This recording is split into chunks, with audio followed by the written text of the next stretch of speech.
mungkin semua doa harapan dan keinginan kita mungkin saya titip aja sama Ustaz Dedi karena beliau expert kepada saya ya.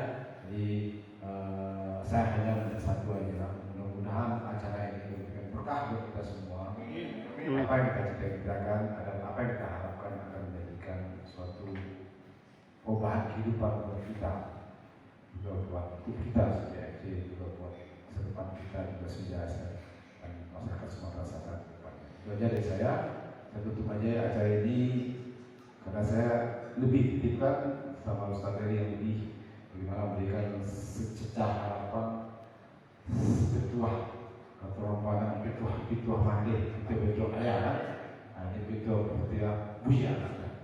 Selama Ustaz Eri saya persilakan dengan segera. Assalamualaikum warahmatullahi wabarakatuh.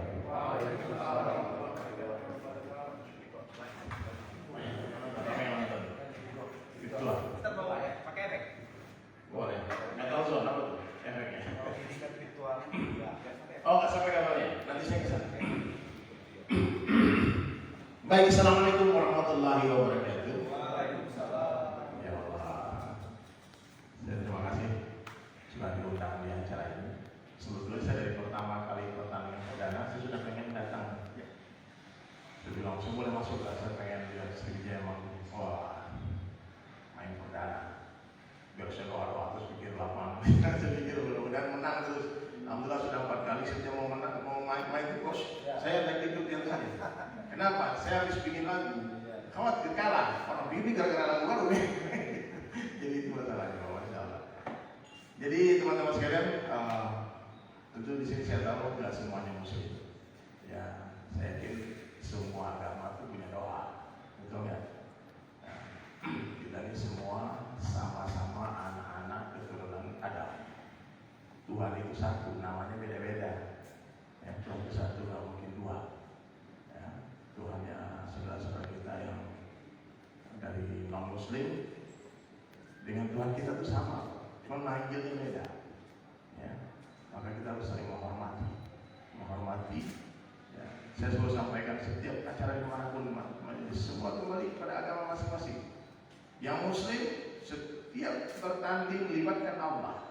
Saya sering sama Coach Ferry, saya post kasih tahu teman-teman banyak zikir, banyak selawat, doa sama Allah sebelum bertanding, sedekah, bagi-bagi makan, bagi beras, semua kita akan menjadi motivasi.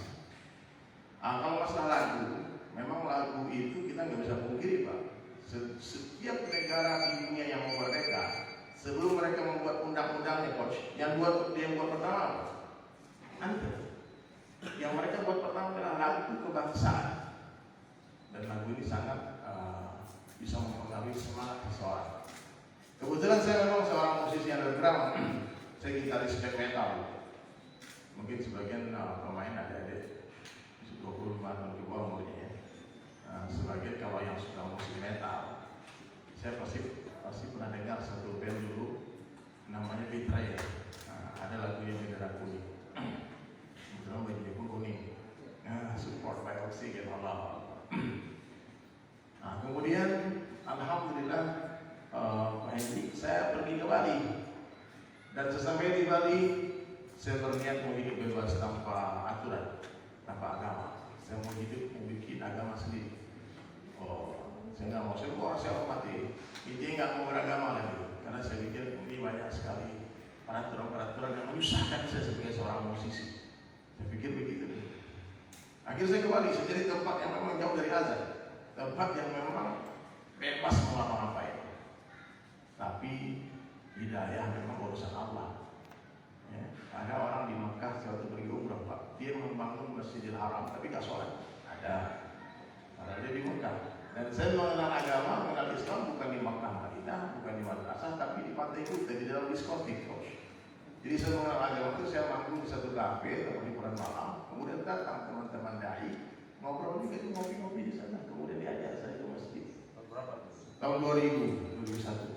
20 years ago, 20 tahun yang lalu. Ini teman-teman sebagian baru lahir. Ya, ini anak muda 19 tahun, 20 tahun, 25 maksimal 25 tahun ya. Subhanallah. Tapi memang kalau anak itu udah tua-tua kayaknya, happy terus. Itu Ahmad Albar itu udah 72 tahun mulai. Masih punya bayi mulai. Allah dia nggak PT itu muda terus dia. Harus happy terus. Nah, maka saya udah 3 bulan di Palembang. Tidak ada niat saya untuk berlama-lama di Palembang. Dan saya bukan dari dulu tuh nggak pernah memperhatikan sepak bola. Nggak pernah.